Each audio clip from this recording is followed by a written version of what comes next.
Hey guys, what's going on? Ken Rayder here for Rayder Sports, and I would just like to say, welcome Canada to the NBA Finals. For the first time ever, the Toronto Raptors have made it to the NBA Finals, knocking off the Bucks in Game 6 tonight, 100-94. And doing it with an improbable 15-point comeback. Once again, the Bucks surged out to a lead, and Toronto capped it off, taking it, as Kawhi Leonard said, one possession at a time. And there's no doubt that the best player on the court was Kawhi Leonard. And what Nick Nurse did is he just outcoached Budenholzer this entire series. He made the in-game adjustments. When you saw game 1 and 2, it just looked like the length was just too much, the depth was too much, and that the Bucks were just going to steamroll this series. And what Budenholzer ended up doing was he ended up putting Kawhi Leonard up top against Giannis, forcing him to put it on the floor.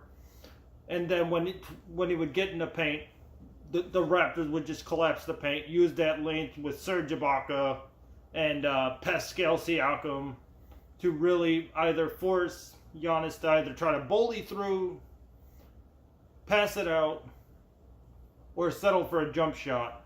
And it worked to perfection, as every time he tried to bully through, there were 2 or 3 people meeting him at the rim. Every time he passed it out, it just seemed like the Bucks weren't hitting the 3-point shots, and every time he'd have to force up a jumper, it was a 50-50 shot of whether or not it went in. And that's what you have to do with a great player like the Greek Freak. What you have to do is you're not going to stop him from getting his numbers. He still had, 21 points, 11 rebounds, and he was still the Greek Freak, But what you have to do is you have to neutralize a player like that and force everybody else around him to have to step up, and the Bucks just couldn't do that. Now, I don't want to spend too much time talking about the Raptors, because I will do that in another video as I talk more about the finals, because they're going to go play Golden State. And no matter how long or short, in my opinion, that series will be, I don't want to give too much away. So I'm going to skip on the Raptors and talk about what's going on with the future of the Bucks and why, like my buddy, fellow YouTuber, Jacob Ober, for Ober Sports, that's OBER Sports.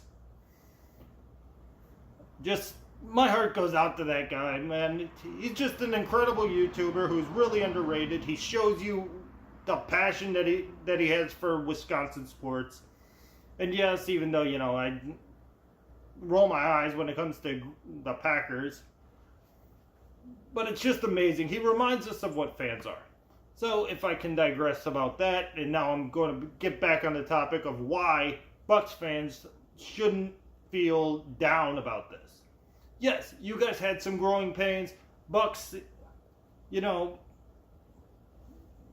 overachieved. You achieved more than what was expected of you. This was supposed to be the year for the Celtics or the Sixers, for what most people said. Some outliers had the Raptors. But really, when it comes down to it, the Bucks, up until the playoffs, were really an afterthought. And a lot of people said, they wouldn't beat the Celtics. And they did. So Bucks fans should be really proud with the fact that they took the Celtics last year to 7 games, lost. They took, then they swept this, they were the 1 seed coming in this year, swept Detroit, beat Boston in 5, and, took a 2-0 lead, went down 4-2, and eventually lost the next 4. But the future is still bright in Milwaukee. And with the whole free agency thing coming along, there's issues in Boston. Is Kyrie going to leave? Most likely he will. From what I'm hearing, it's either the Nets or the Knicks. I'm more leaning towards the Knicks because that's just the sexier franchise, and if KD comes over to the Knicks, I feel like that Knicks team still has a year to go to just get everything in motion, all the pieces to fit right. So I feel like the Knicks wouldn't be that big of an issue anyway. And with Kawhi going to LA, let's remember something about Kawhi. Kawhi wanted to leave the Spurs when the Spurs were dominating. The Spurs were one of the best teams in the West, and he still wanted to go to LA. And because the money, the branding, everything that comes with the Lakers is there for him. It has been told by, Jeannie Buss and reported throughout the league that Kawhi is the number one prospect for the Lakers. And I believe that's what's going to happen. So, and without Kawhi, the Raptors are not in the finals. They're not even in the Eastern Conference Finals. So I really do think next year, it really will be 2020, the year to fear the deer. Alright guys, thank you for watching. I will have the next video. It's actually going to be about the Kemba Walker, Klay Thompson, NBA, all NBA team. So if you guys are interested in that and my take on it, because I believe Kemba Walker is really getting an unfair shake by those in the media. So if you're interested in that, stay tuned.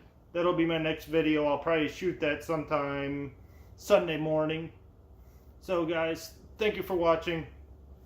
2020, year to fear the deer. You heard it right here on Rayder Sports First. Thank you guys for watching, and good night.